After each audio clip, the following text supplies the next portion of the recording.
All right. Good evening, ladies and gentlemen, boys and girls. The Daily Sporting is back yet again. I have Ricky on here today. Say hello, Ricky. Going on, guys?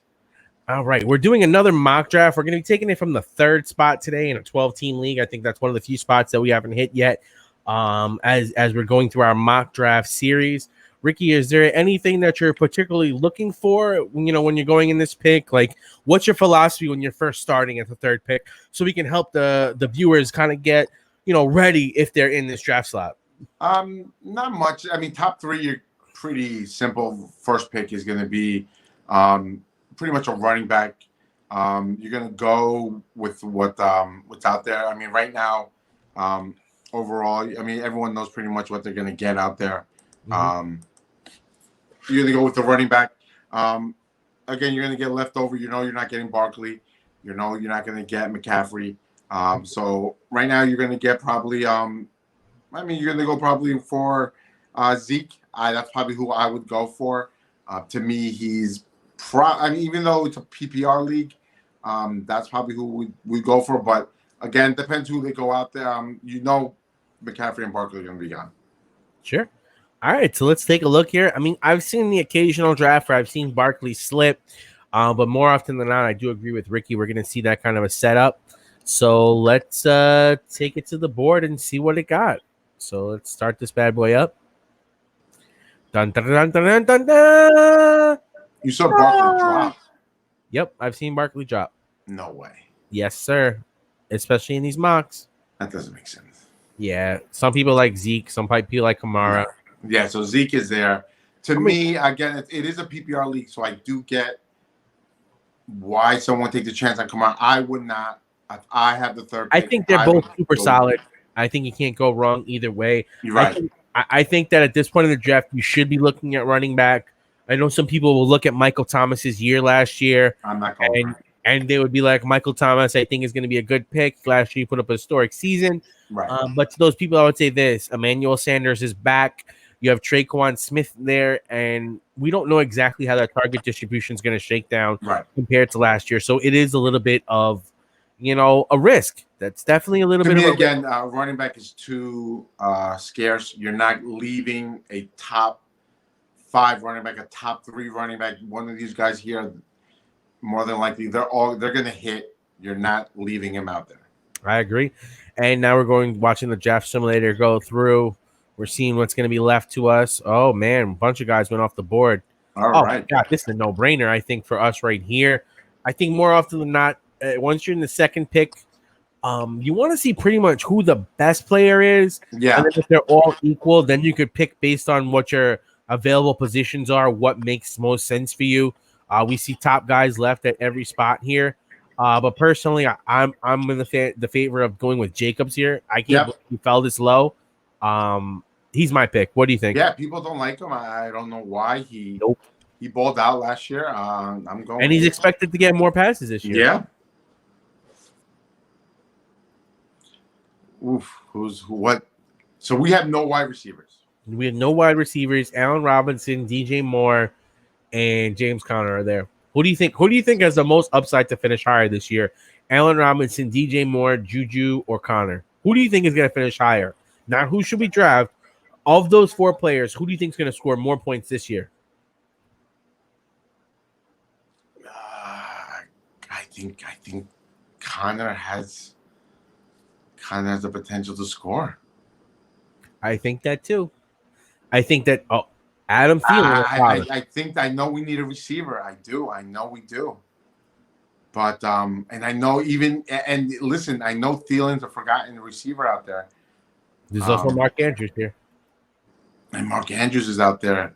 But Conner, to me, is another solid running back. All right. Let's see 3 running backs early. Oh, my God. Oh, my God, guys.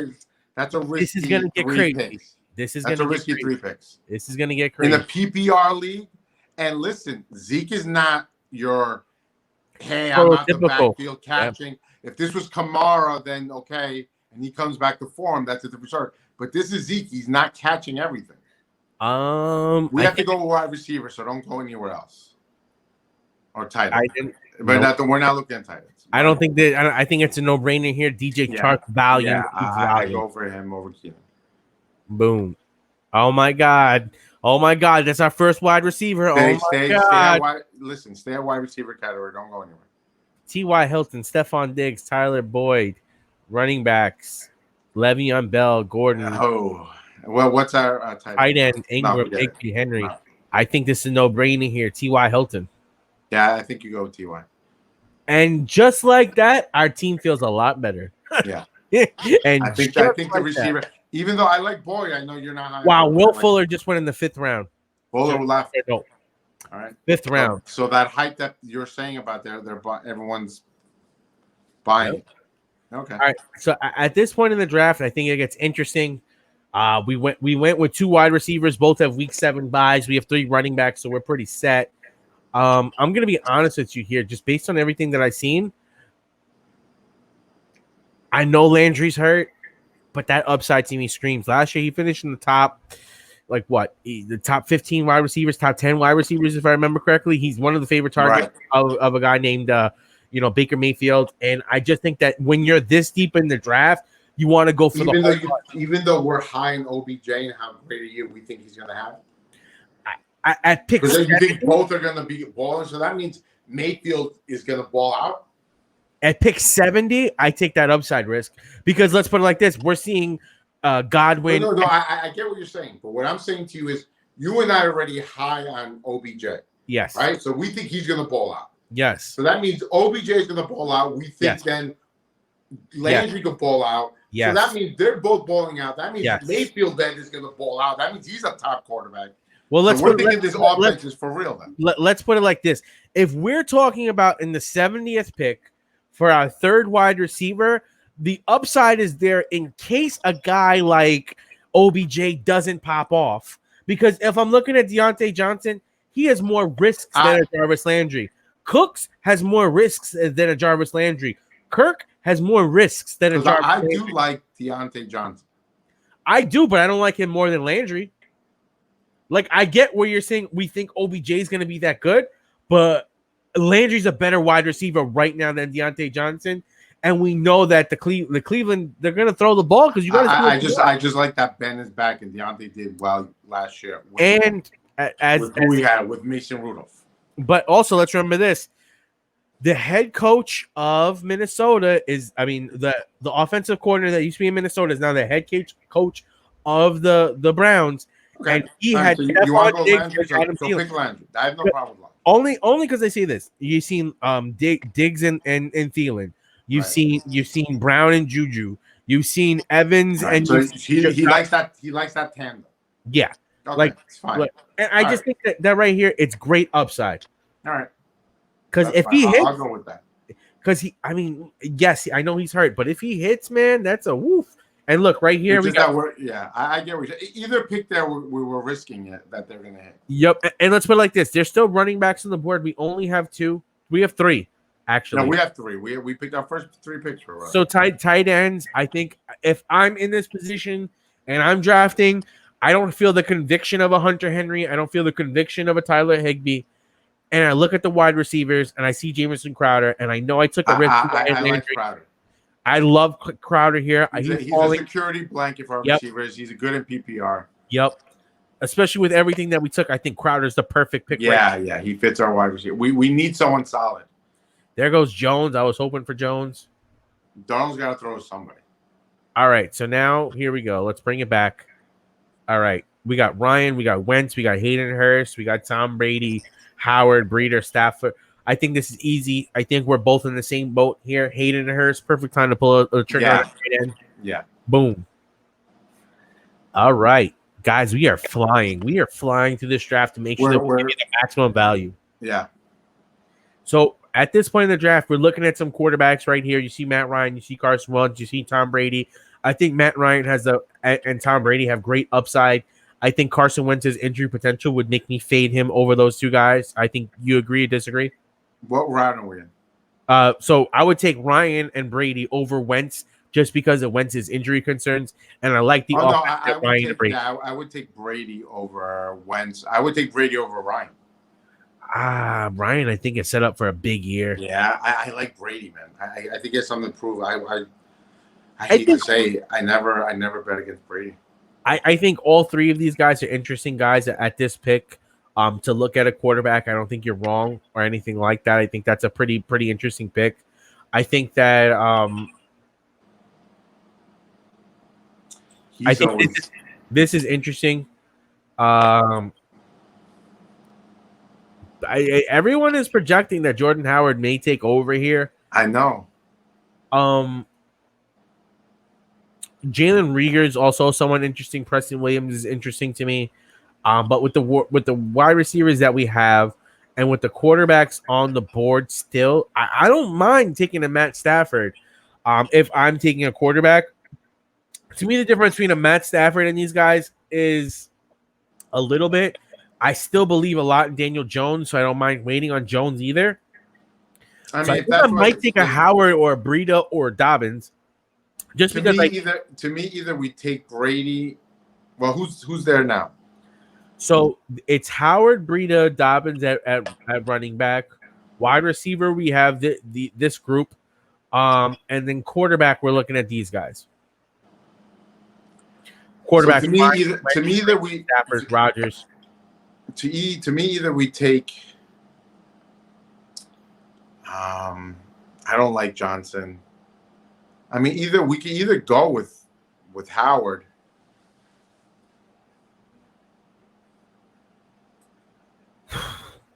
I do like the upside of a J.K. Dobbins because I think he could end up with the job. But I also think that Breida or Howard will have that job. And I think Howard would have the job. But all right. I'm cool with taking Howard there. I mean, the quarterback is hard to pass there, but personally, I believe in some of those other guys later. And let's see the fall. Oh, my God. All those damn, they took Noah Fant that early. You bastards. Oh, they did do it? Yep. That was our backup target. Yep. And if you look at what just happened in this draft, okay, I want to break this down for you guys. What happened is we took the running back there over the quarterbacks because we said with all these quarterbacks grouped where they are, let's go to the quarterbacks, with all the quarterbacks grouped where they are, none of them really stand out to us enough that we would take the running back there because we feel like, hey, if we end up with Matt Stafford or Tom Brady with the next pick, it's not that bad. And guess what? They all fell there. So now it's another round where we're sitting back and we're saying, we don't have a quarterback. All of them are there. We get a pick again in 5 picks. So we know that the quarterbacks will still be there. This is another thing that you guys got to look at. There's 5 picks left till we pick again.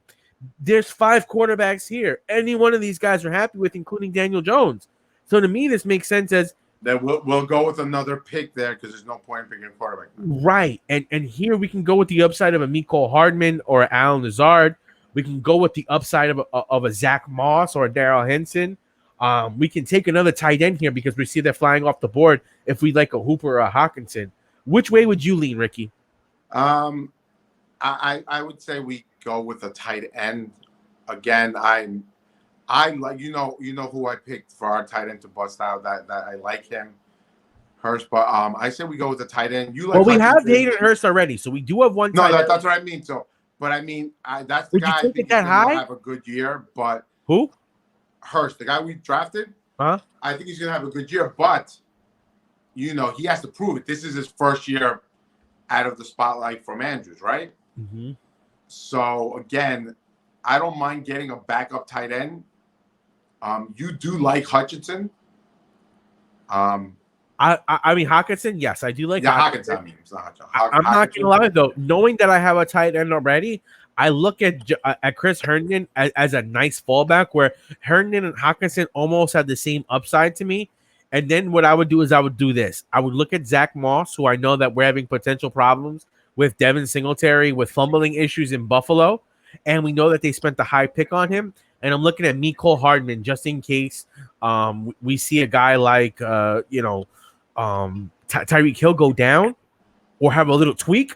Mecole Hardman automatically becomes a must start in that Kansas City offense. That is true. I mean, he did, so, yeah. I do like the upside of one of these two guys right here instead of taking a tight end or a backup quarterback. And this is why I say this because the upside. Well, the quarterback we're not going because one's going to be. Right, but I mean, when you look at it, a lot of people would say, well, just take the quarterback now. You could take whoever later. But because we feel so like almost the same on a lot of these quarterbacks, We do. it makes more sense to take a guy that has more upside that, isn't a Yeah. better football player, but could be a guy that's a game breaker. Right. For us. So when And you're again, any of those quarterbacks, the next 5 quarterbacks that go, yep, and it's not that big of a difference. We will be happy with Yep. either Ben being there or whoever's left. Like, it's the same to us at that point. Yep. It wouldn't matter. So I actually think it's interesting that you Moss. So I would take him. You would take Moss over Hardman? Yeah. Okay. Let's shake it out. Now, I'll be honest with you. Depending on who's left, I mean, it'll be hard to turn them down. Damn, there goes Hardman.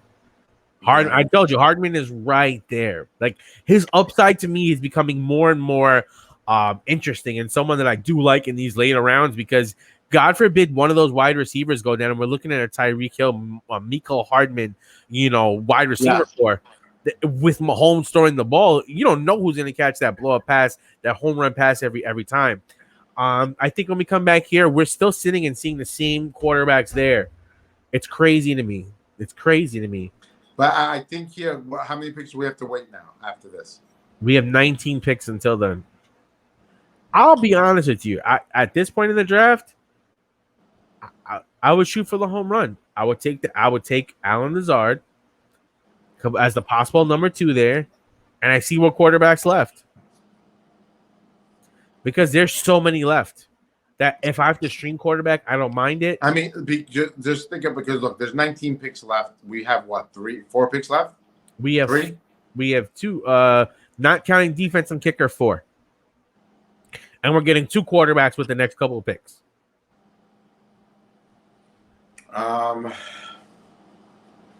Matt Ryan, Tom Brady. At this stage in the draft, I think at this point, actually, it makes sense to pull the quarterback if we're going to get 2 anyway. That's what I mean. I don't. Yeah, I agree. Point in waiting at this point, 19 picks to get another quarterback right now. So, I mean, I personally am in love with Daniel Jones, but I would not draft Daniel Jones here. Listen, I normally, last time when we were debating this, you wanted him. I told you to pick him. I wouldn't draft Daniel Jones above a Matt Ryan right here. To me, what makes the most. But that's my thing. Last time I said pick him, get him. I don't mind it. But my only thing is, at that point when I told you to do that, to me there was no Tom Brady. To me there was no Matt Ryan. It was the rest of these guys that were left. To me, I didn't care at that point. Daniel Jones had a better chance of being better. Yeah, but as far as I'm looking at it right now, I would take.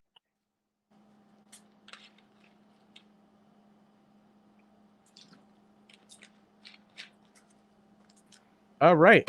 We had a little bit of technical difficulty sorry about there, guys.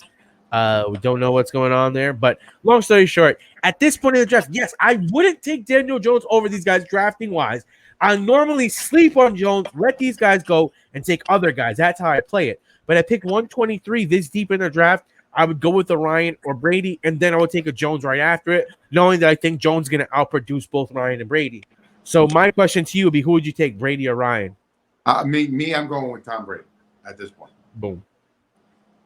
All right. So we take a Tom Brady. Yeah. And again, that's a steal right there. Seeing what I think it's a steal right there. These are one of the stories that I picked as a fantasy story in one of our podcasts. Guys, check it out. And then to me, he's a steal if you get him at this round. He could be a top 10 quarterback, possibly even higher than that. With all the weapons, he's re-energized. He has something to prove.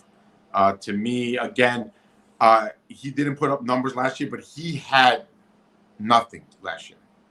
Yep. I can't stress that enough. He had nothing last year. Yep, but he's also an aging quarterback that doesn't run. So for fantasy, you have to also remember that. That is true. It is a quarterbacks that run is a big thing. But Brady, when he throws, if he could throw, he's going to put up numbers and touchdowns. You're right, but I do think that the only thing that it does, I think it does limit his upside, but he has a safe floor. Like, I don't think he'd finish lower than a top 10 quarterback this year. And guys, you guys out there, you gotta look at your team. If your guys are gonna put up numbers, like if you guys have guys that are going to put up numbers.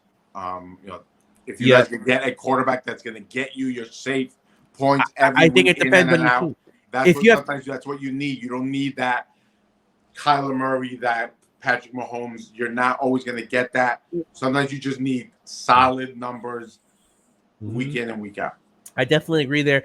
And, I think at this point in the draft, just seeing how it goes down, you want safe guys, especially that late. Just you want to know that you can guarantee some points in there. And then you can always take a guy right after that has the upside. And if you see there, I'm very high on Daniel Jones, but he's still there. So, again, to me, it makes sense here. If you want to pick him, pick him. I'll be honest with you. With the way I play, I would probably take a Chase Edmonds and then hope that Jones comes back here. Because what about Lazard? Because I do like him as well. I do like Lazard as well. The only thing is with the Drake injury, it does kind of give me cause to pause and look at him. But the last pick, I was looking at Lazard, so I don't mind. I'll pull the trigger there on Lazard, easy. There goes Chase Edmonds. Boom. Oh, boom. There you go. And then boom. This is why I waited on Daniel Jones, because I know how most people are. Then boom, you take Daniel Jones right there. You pop it and lock it. And then, guys, right there, you guys can have a top quarterback. You guys got 2 top quarterbacks and trade bait. Yep. And honestly, I don't walk out of a draft without. If I'm going late, I'm taking two of my quarterback projections, just in case something happens. Every time, all the time. Right here, I think that at this point, TJ Hawkinson, who we were talking about before. So look. I was trying to go early. Look, he came down how many rounds later? So and it's worth waiting at times. Yep, take TJ there. Boom, we just rounded out the team. Now we get a defense and kicker, and we'll get our grade, and we got it done in under 25 minutes, guys. It's just speed drafting for you to get you all the information you need. We want to give you a couple more picks in there than normal, but we also want to be able to give you the analytical information you need to win your leagues and what you guys should be looking for at these points. Honestly, I would never, ever, ever draft a kicker and a defense before the final 2 picks in the draft. And then you just take the best one, kicker first, and then play defenses on the wire. What are your thoughts on that, Ricky? You know me, sometimes I do like getting a defense that gets you the double-digit points if you get in, week out. Sometimes I know you're talking about playing the wire, but that necessarily doesn't always work for me. So if you were to take a defense, about how high would you think about it? No, I mean... No, what round? If you got a defense, what round are you looking? Pick towards the end. Like final 5 rounds is when you start looking? Yeah, 4, 3. Yeah. Gotcha. It depends. It really depends. And here you can pretty much take any defense. You just start them and drop them pretty much, or pick. Yeah, at this point, yeah, you could pick. I'll take the Vikings just because they're the highest rated. They're the highest rated, yeah. Boom. B+. Full live draft. Solid. To me, that's a solid team. That's a team that could win a championship. Yeah. You're talking about, you have Ezekiel Elliott, Josh Jacobs. Those are 2 top 15 running backs, including 1 top 3, top 5 running back. You have James Conner coming off the bench that can play in case someone gets hurt, but also can flex out. At wide receiver, you have the number 1 option for Phillip Rivers. You have the number 1 option for Gardner Minshew. And then Jarvis Landry was the number 1 option last year for Baker Mayfield. We don't know how that's going to shake out. We both believe OBJ is going to take over there, but that still means that Jarvis Landry will still have opportunity to get his points as well. Crowder, we think that just in case something goes wrong, Crowder's a solid PPR guy. He's really safe. Jordan Howard could possibly win the job in Miami, and Zach Moss could possibly win the job in Buffalo. Yeah. Alan Lazard is the number 2 wide receiver for Aaron Rodgers. Daniel Jones, I think, can outperform Tom Brady. And TJ Hawkinson was a former number 1 pick that's going to be the number 1 tight end for a guy called Matt Stafford, who loves to throw the ball in Detroit. And they don't have a good defense, so they're going to be throwing. Right. I think that went pretty good. If you were to go back and change any picks the way it shook out, what would be the one thing that you would maybe do differently based on that draft? The Landry pick, I'm hesitant about. Again, not so much on him. I put a lot of stock in OBJ. That means, again, I'm putting a lot of stock on the Cleveland Brown offense. But Landry last year did put up top 10 numbers. You're right. But again, he was the most preferred wide receiver there last year. Right, but I'm again going now with that OBJ is coming back to be OBJ, and is there enough to go around? I believe they're still going to run. I think they're going to be a run-heavy team. But again, is Baker going to be this? Have this tandem again? So and Landry, I'm this. debating. I mean, even guys like Kirk Cousins, who I don't think is as talented as a Baker Mayfield, still put up big numbers, and he's with the same offensive coordinator that for years had Stephon Diggs and Adam Thielen, and made both of them into top 20 wide receivers. Right. So when you're getting a Jarvis Landry at pick 75, if he's a top 20 wide receiver, so even if he's not the top 5-10 receiver he was, right. I'm not expecting that. No, that's not what I'm saying. If he's a top 20, right. So what I'm people out there watching, whatever, when you put your team, also you have to be realistic. You have to also, when you talk about, these guys can blow up or these guys have a high, when you're doing your draft, you also have to know what low they can hit. And what I mean by that is, hey, if they go bad, if they bust, how low are they going to bust? Because that matters now when you're doing drafts now, even here, and if you do on Draft Wizard, I think you're doing it right. Yep. You'll see that they rate how low they could be, or how ranked, the highest they could be ranked and the lowest they could be ranked. That matters because you don't want someone to be that low either, because even if they're that bad, they can still be useful at certain points, and that matters as well. And I think the perfect player to illustrate that is Daniel Jones, because I had him when we did with the rankings. I was like, he could be as high as 5, but as low as 12. But I really expect him between the 5 and 8 range. That's where I expect him. But it's the same kind of setup that we have here for you. At the lowest, I don't think he's lower than top 12. At his highest, I don't think he's maybe he could be top 3, but that's pushing it. So I really put him in that 5 to 8 range. But I don't think he'd be lower than 12. And that's exactly kind of like how Ricky is saying. At his worst, what would he be? At Landry's worst, he's like what? Wide receiver 35. At his best, he's wide receiver 15. Yeah. That's how you kind of have to look at it when you're drafting these guys. What's his upside? What's his downside? If he falls, how? Because when you look at certain guys like James Conner, why we took him there is because we think that at his worst, James Conner is still going to be a top 20 guy.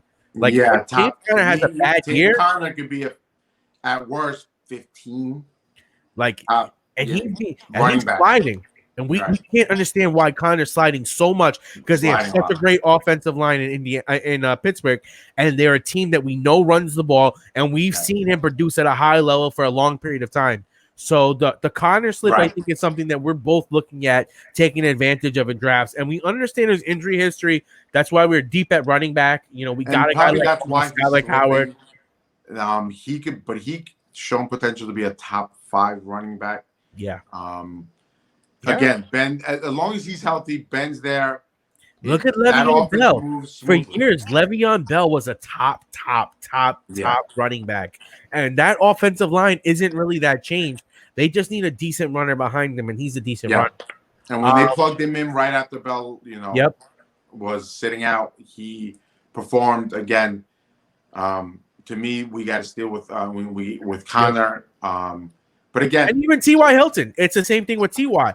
I think that T.Y., because of his injury, is falling way lower than he should, because he's a super safe guy as being the number 1 wide receiver for a Phillip Rivers offense, where Phillip Rivers isn't okay. He showed regression last year, but at his worst, Phillip Rivers is still going to get the ball out. And he's a veteran. They're both veterans. They speak the same language. Hey, I'm here. I still got it. I can catch it. You've seen it. I'm healthy. Throw it my way. And Rivers is, hey, listen, I'm gonna throw it your way. Just catch it. And you'll get your catches. You'll get your receptions. And Hilton is a home run hitter, and that's the beautiful part about it. He goes for the deep ball. He goes to get the big yards. And they have protection for Rivers now. Yep. All right, guys. So that was the mock draft from the 3rd spot in the 12-team league. As we continue going through, we still got to do 1, 2. And multiple other picks. So we're going to show you all the other guys. We got to do 11 for 10. We did 10 already, so we got to do 11. No, Steve, we got to do 10 in the 10 men's league. Oh yes, and this is for one of our friends that we're drafting in his league. Let's put it like this: there's 10 people in the league, and Unfortunately, we had to cut it down. And 8 of them have won a championship except for him and one of the. Oh no, wait, 7 of them have won a championship except for 3 other guys in there. So we're gonna give them a tutorial on how to actually put a decent team out. So we just want to let you guys know to keep your eyes open for that. We appreciate all your love and support. It's been overwhelming and super humbling. We thank you for all your subscribes and to your comments. And if you have any questions about what you want to do for your draft going forward or what you're looking at, please feel free to send us an email, send us a comment. You can reach us on IG, Facebook, YouTube. Reach out to us and let us know if you have questions. I know that a lot of players are just first getting their draft positioning now as we get closer in. So if you have your draft position you want to know, mock for us, let us know. If you have a special league setting that you guys have, we'll do it. Just give us the heads up and we'll take care of you guys, because the whole reason of doing this is to make sure that you guys win your leagues, because we already are competitive in our leagues. We already do well in our leagues. We're doing this to educate you guys, to help you guys get better, to show you guys, hey, you know what? It's not always just about the rankings of the players. It's how you draft the players. It's where you get guys. It's your draft philosophy, because at the end of the day, you can draft all the top guys every time, but if they don't fit right because you have 3 running backs and you only have 2 spots to play them in, it makes no sense. So roster construction, the point settings, all of this stuff matters. All of this stuff is the stuff we're going to preach, and this is the stuff we want to help you with to make you get better. Ricky, as we head out here, give us some parting words to the fans. No, definitely just keep watching, keep supporting. We appreciate it. We really do. Again, just check us out on Facebook, IG. Definitely leave us comments, questions, anything you want to know, just anything. We definitely appreciate all the support, and nothing else. Thanks a lot. Thanks for all the support. All right, guys. Catch y'all later.